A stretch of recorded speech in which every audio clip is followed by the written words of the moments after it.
Hello, beautiful souls. Imagine if your mind listened to your every command. Would you still feel anxious? It's an interesting question, isn't it? Now, I want to introduce you to a simple practice. Even if you're not into all sorts of yoga, this is something you can easily do. And trust me, it can work wonders in calming down that whirlwind of anxiety you might be experiencing. You see, a big part of our anxiety stems from the inner conflict we face. It's like there are these two conflicting dimensions within us. But if your mind listened to you like a loyal servant, would you still be conjuring up anxiety? Probably not, right? The thing is, often we seek solutions far and wide, when the real issue lies right here, within ourselves. Our own physiology and psychological patterns aren't exactly taking orders from us as we'd like them to. Now, think about it. How many times have you heard people throwing around these big words like surrendering or letting go? But has anyone you know actually managed to let go of their anxiety just by saying, "I surrender"? Exactly, it's more like wishful thinking. Even a stubborn cold doesn't budge when you tell it to go away, right? How can you consciously say, "I've surrendered"? It's a paradox. Instead, let's focus on understanding the user's manual of our own being. Yes, that's right, it's like we've been given this amazing machinery, but we never bothered to read the instructions on how to operate it properly. And that's where our attention needs to be. We need to dive into understanding ourselves better, our minds, our bodies, and how they work together.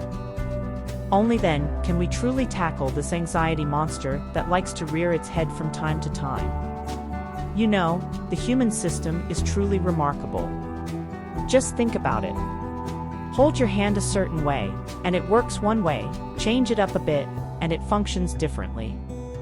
It's like this intricate dance of gestures and responses. If it were simple, we could probably just hammer it into shape, right? But no, it's far too sophisticated for that. Our bodies and minds are phenomenally complex machines, and they demand a certain level of attention and understanding to function properly. Sure, there are many factors at play: genetics, societal influences, childhood experiences, you name it. But here's the thing, don't blame your problems on any of these external factors. The crux of the matter is this: you can't seem to control your mind the way you'd like to, isn't that it?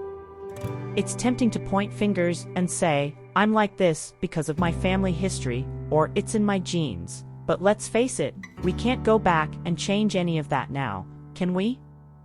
You're stuck with the hand you've been dealt. But here's the silver lining: you can still, every time is time to transform yourself. You see, even if you're grappling with anxiety or any other disorder, there's an incredible intelligence within you. Just think about it, your body is constantly regenerating itself. Every day, new cells are born, new processes unfold. It's like a little factory churning out a brand new you. And guess what? You have the power to influence this process. It's like being the master architect of your own existence. Take charge of it, and you can sculpt a whole new version of yourself, both physically and mentally. But let me tell you, numbing yourself isn't the answer. Sure, if we were to remove half of your brain, you might find some peace, less brain, less anxiety, right? You might even find yourself strangely content. After all, nothing bothers you when you're missing half your brain, right? But that's not what we're after here. What we're really seeking is to tap into our limitless potential. And to do that, we need to create a steady platform. No complicated processes required. And that's where inner engineering comes in. Now, when I say yoga, I'm not talking about contorting yourself into impossible postures. Yoga, my friends, is about union, uniting the masculine and feminine aspects within ourselves. It's about finding balance. So, let's start with something simple. Let's practice this basic sadhana together. Whether it's watching the sunrise or feeling the warmth of the sun on your skin, it's about connecting with the vital forces that sustain us. Because, let's face it, without the sun, we wouldn't even be here, right? Think about it. Without the trees exhaling oxygen and us exhaling carbon dioxide, in this beautiful exchange, life as we know it wouldn't be possible, right? It's like this intricate dance of give and take that keeps us all alive and thriving. Now, take a moment to consider all the things that sustain you, the food you eat, the sun that nourishes you, the earth beneath your feet, the air you breathe, the water you drink, and the people and creatures around you. Pick any one of them, it doesn't matter which. Now, let's do something simple but powerful. Place your hands together in a perfect union. Now, fix your gaze on something that truly matters to you. It could be the sun, the sky, a cloud, a tree, a loved one, a pet, anything that resonates with you deeply. Hold this gesture for 10, 12 minutes at a stretch. You'll be surprised at the results. You'll feel a sense of calm wash over you, as if half your anxiety has melted away. You see, the conflict within us often stems from the two dimensions of our being.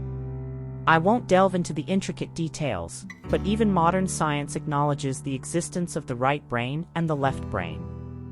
By bringing these two aspects together and directing your love and appreciation towards something significant in your life, be it your spouse, your child, nature, or the cosmos, you'll experience a profound shift. This, my friends, is the essence of yoga, the union of opposites, the harmony within. And the beauty of it all is that it starts with something as simple as placing your hands together. It's the most basic yet profound form of yoga, and it's where true transformation begins. So, let's start right here, right now, with a big deep breath and a big thanks. Have a wonderful day, see you soon.